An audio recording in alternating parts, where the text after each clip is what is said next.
আজকে হচ্ছে পোলাও, বাসন্তী পোলাও রেডি করে রেখেছে মা।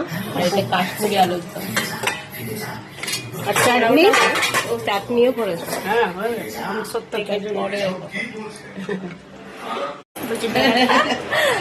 স্যালাড, আম শক্ত, আমের চাটনি, বাসন্তী পোলাও, আলুর দমটা নিয়ে আসো।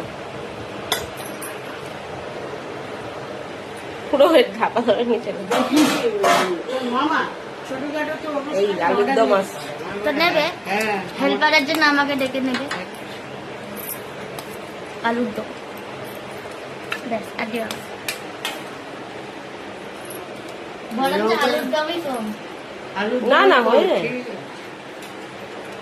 খেয়ে বলো শুধুই কেমন লাগছে। শুধুই খাওয়া খাবো, মজা মজা। দারুন। শশা নুন না আমি নিচে বসে